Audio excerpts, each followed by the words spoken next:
to another episode of Plan B Success. We have Steve Brown with us from Texas, and he tells me it's pretty cold out there today.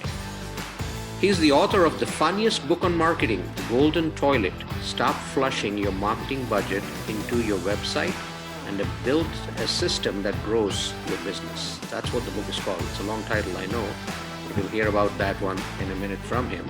He also runs an online podcast. He calls it the ROI Online, Return on Investment. We'll learn about that as well. So, Steve, welcome to the show. Thank you for having me, Rajiv. I'm excited to be here and looking forward to our conversation. Awesome. So before we begin, why don't you tell the listeners a little bit about yourself?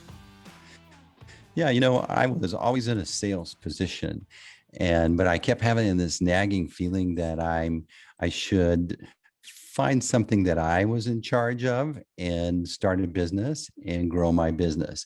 But I think I needed to go through this experience, or part of my journey was to learn what I was really good at and what I wasn't good at. And also to pay my dues, to learn some lessons, but more importantly, to learn how to connect with people. I eventually started ROI Online because I found myself in a sales position, but I would have to go and upgrade the website for the company that I was working for. I would take initiative and do this. And I realized that the leads that I was getting from that effort, from the people that went to the website, filled out a form, they would close at like a 1-to-3 ratio, as opposed to a 1 out of every 10 ratio of cold calls. And I also realized that it's like the business owners, they weren't comfortable with this website thing. They were good at starting a business, running a business, but this marketing thing was not, it's not like their first love. And it was, if they did have a website, it was more obligatory brochure. Mm-hmm. Fast forward, I started working for an agency that helped these same types of business owners redo their website. So I was on the other side of the coin, and I saw this common theme of people coming in, and basically, even though they would say, I think I need to redo my website, I think I need to show up on a search and some social media posts. But what they're really saying is, look, I have this business. My customers are expecting me to have an online platform. I see others doing it. I don't know where to start necessarily, but I need help.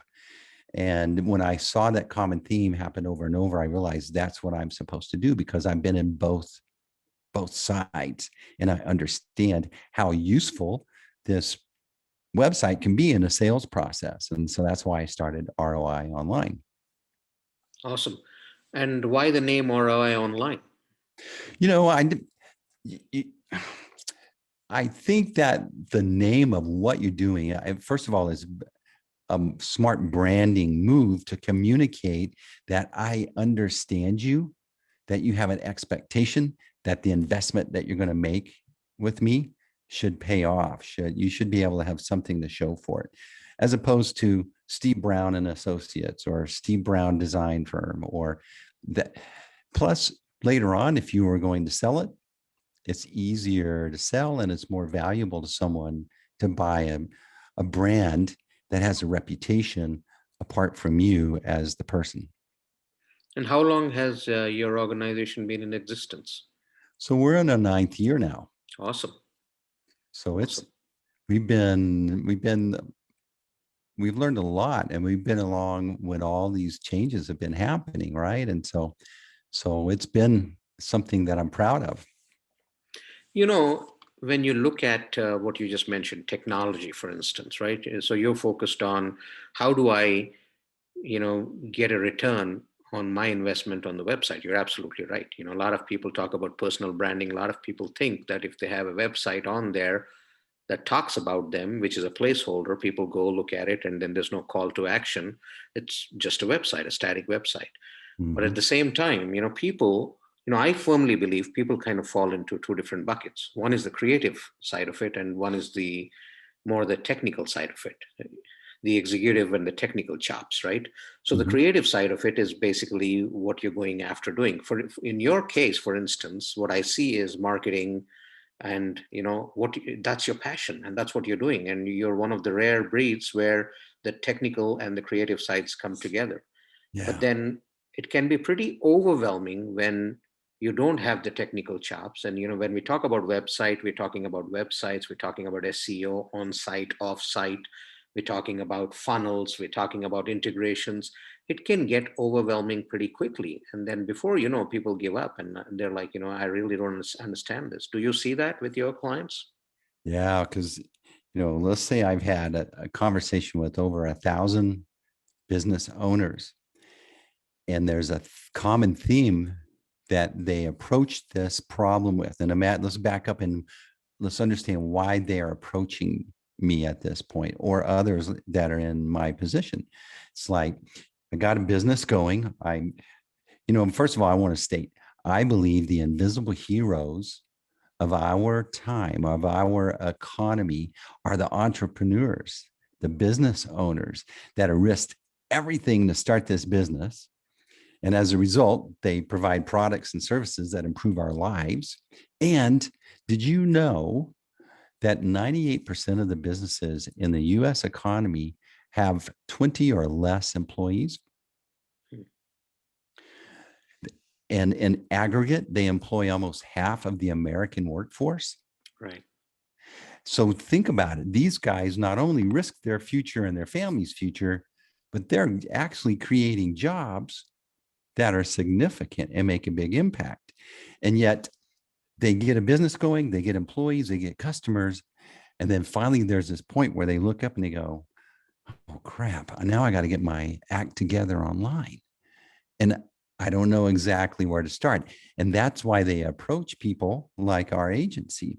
But here's the thing, they're saying basically they have an expectation that this should help their business, but they're going, I need a website. So my problem has always been, how do I reframe? This is what the external need is. I need a website. But the internal need, or the bigger problem that we need to resolve, is that we need to look at it not as a website, but as a piece of a bigger system. Just like you have an HR system, you have an invoicing system, you have a production system. This is an actual asset that's going to fit into your system, just like a machine that manufactures parts. Okay. So we need to reframe it.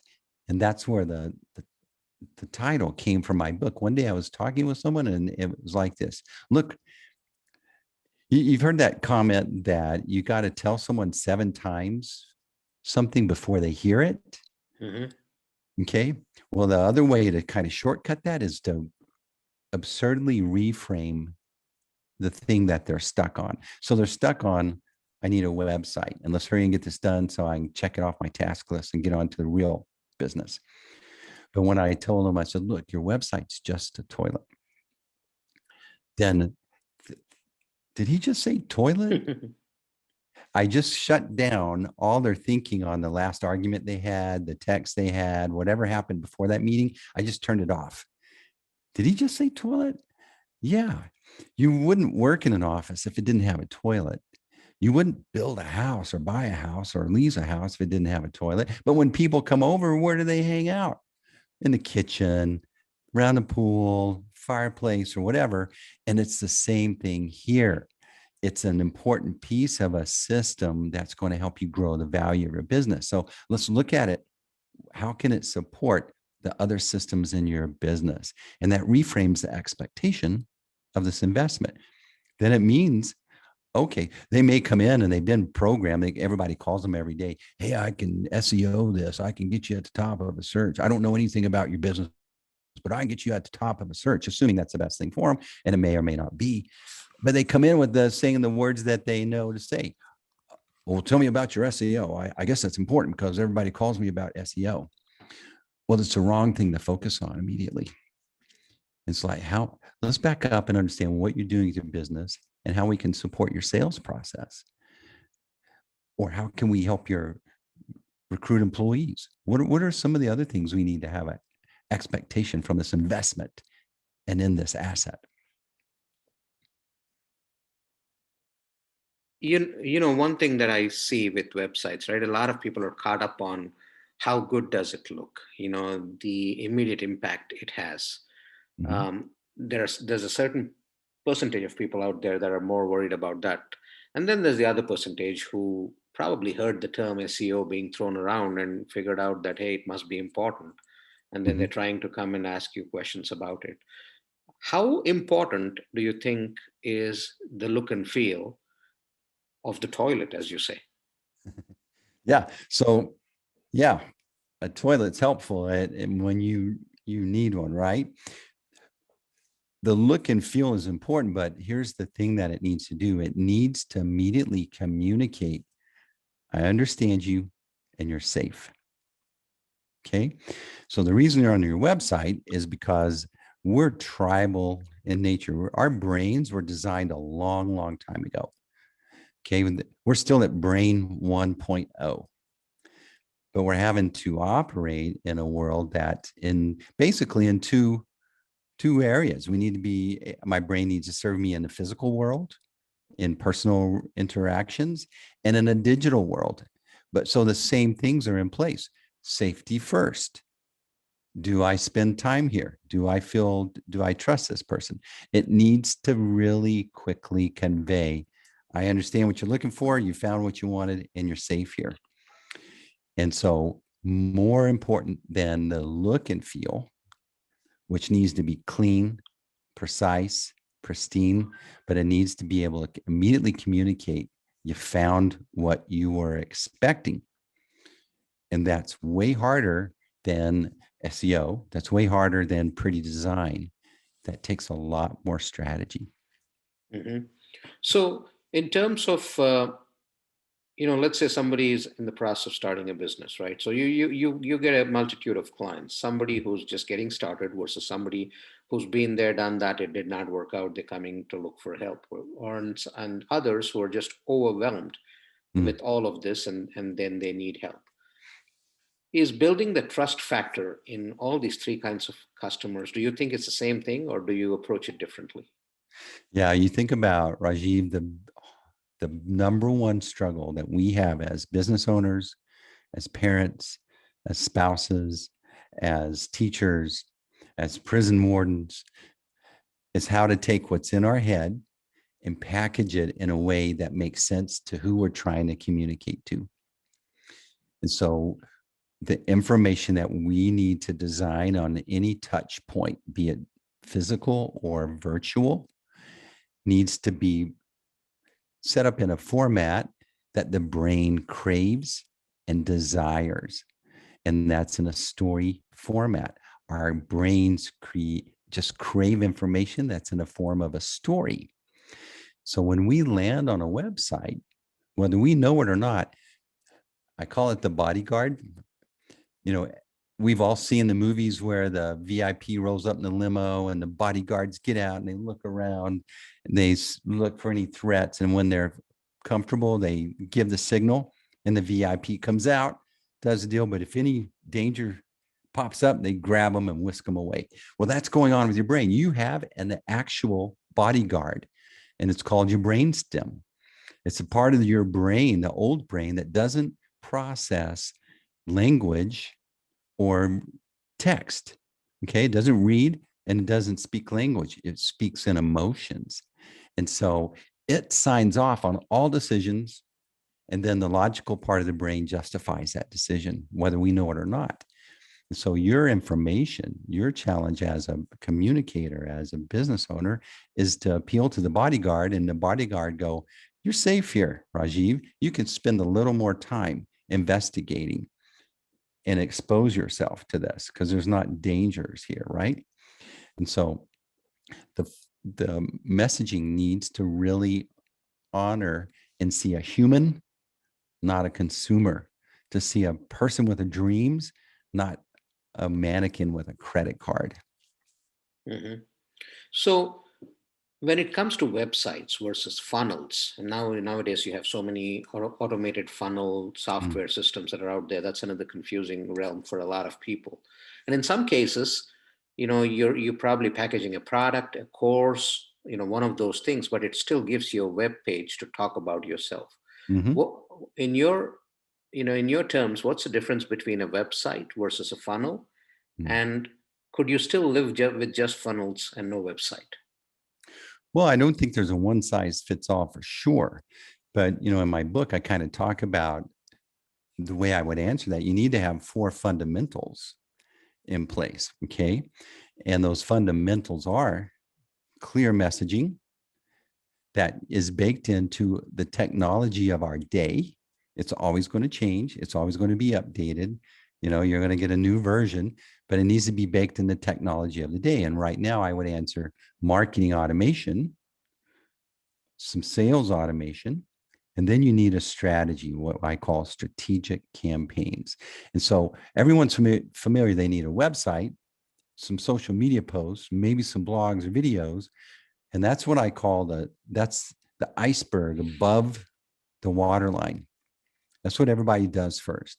But below the waterline is where your marketing automation, your funnels, okay, all that is, and I talk about it in my book, but a landing page is an extension of a website.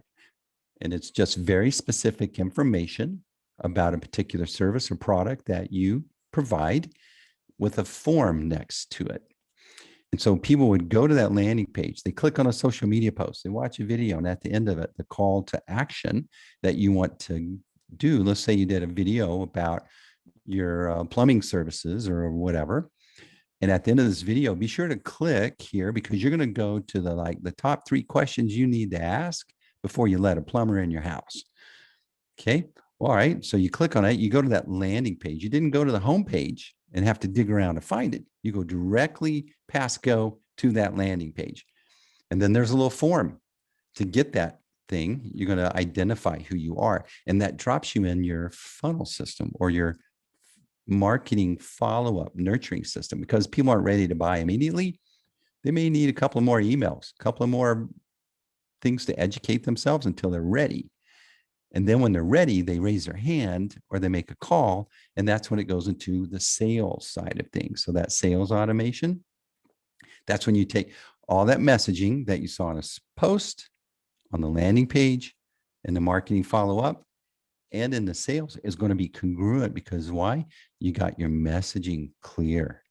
You're speaking the same thing all the way through. In the meantime, that bodyguard's going, you're safe. Hey, he's saying what I expected. You're safe.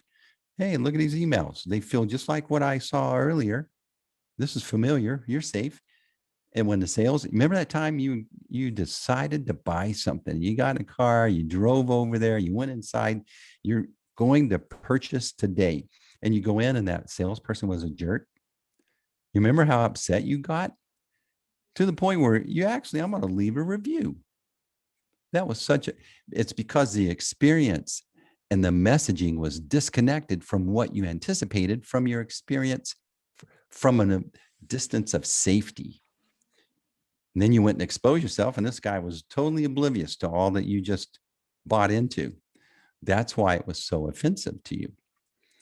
That's why that clear messaging has to be baked into the technology because we need to be able to operate and excel, whether it's in the physical world or the virtual world. And that's why we need technology, but we can use it to our advantage and deliver a beautiful, friendly, comfortable, safe customer experience. Now, when did you write this book and where can people find it? Yeah, so it's been out a year now. Okay. So it published January 14th last year. It's a bestseller. It's got a lot of great reviews. It's called The Golden Toilet. And that's to stop the brain and to make you smile. It's hard to say that title without smiling. And it's absurd, but it makes sense. Stop flushing your marketing budget into a website and build a system that grows your business. Well, people want to grow their business. So it's got the fundamentals. It's got the graphics. It gives you the terminology because what I wanted to do was empower my heroes with, if they just knew this information, I just saved them time, I saved them money, and I saved them frustration with picking the wrong people to help them implement it. It's, we go in and we want to do the best we can, but if we don't have the words to say to get what we want in a domain that we're not familiar with, we're at a disadvantage. We're vulnerable. And so I wanted this book to take away your vulnerability when getting your act together with your marketing stuff, because you do have to talk to marketers. You do have to talk to web designers, SEO people. How nice would it be to kind of have a little, get your fundamentals squared away, and then you're way ahead of your competitors. You're way ahead of them in a lot of ways. Now, in terms of the services that you provide under your ROI Online brand, what are the services that you do provide? So we've got this cool thing we're rolling out. It's called the Pit Stop. And so imagine the folks that are listening to your podcast, they're in various stages. They're considering starting a business. They're at the beginning part of the business. They're along the way, maybe. And so the Pit Stop's a great way to come in and have a little regular class and start to get your brand figured out, start to think about your messaging, start to think about, do you need a website, or do you need more just some funnels? What do you really need? Do you need to do a podcast? I hear people doing podcasts now, right? So what do I need to do? Well, this is a great way to have regular conversations with a team that'll help you think it through and get your fundamentals in place. We have something called a quick start, that after you kind of go through that and you feel a little more comfortable, then you can sign up for the quick start.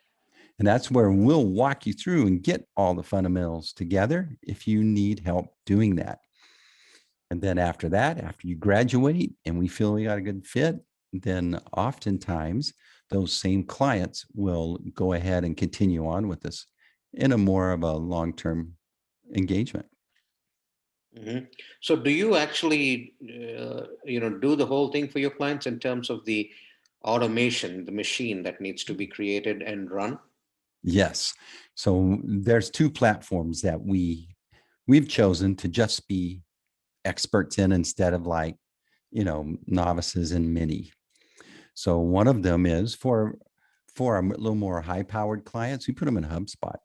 It is a beautiful tool that will scale with an organization that needs to get really dialed in on their marketing automation, to have forms, to have lead generating offers, to have follow-up email nurturing systems, to have a really good CRM with all the templates and the sequences set up in it that complement their website and their strategic campaign. They're running campaigns. So they'll be posting these videos or live streams, whatever the content is that we're helping them produce. They'll be promoting that on their social media. People will see it, come into that landing page like we talked before, identify themselves and fall into a nice follow-up system, right? But some of the clients don't need something that robust. So we may put them into active campaign. And that's for like your entry-level folks, maybe a team of just 3 or 4, 5 people. That might be a perfect fit for them. And even before that, we're going to be announcing a little option for folks that, I don't have a team of 5, but I do have a book and I have a podcast and I do these other services. They still need a platform, and we're helping those folks get that together. That was awesome. Now, in terms of your podcast, you have a podcast under the same banner, right? So let's talk about that. Yeah, the ROI Online Podcast. So Rajiv, here you and I, we're 2 geeks talking about something we're really interested in, but our kids wouldn't be interested. If you and I were sitting around the pool, we'd be interrupted by our kids, our spouses, the waiter, our phones. We wouldn't be as focused. So the ROI Online Podcast is really interesting conversations on all sorts of topics that fit into this area that the entrepreneurs that are my heroes would benefit from. You remember that time that one day you were listening to or you had a conversation with someone that was a geek like you, and you realized you experienced that too? You mean I'm not crazy? No, you're not crazy. I thought I was crazy. I thought I was the only one that felt like that. That's the conversations we're having on the ROI Online Podcast, is where you're going to learn you're not crazy. Awesome. And where do people find you? What's the best way to reach you? So ROIonline.com, that's our domain, the ROI Online Podcast.com. You can get my book at Amazon. It's on Kindle. It's on Audible. I read it. So there's an Audible version as well. And then LinkedIn, Steve Brown, ROI Online. You message me. Here's the thing.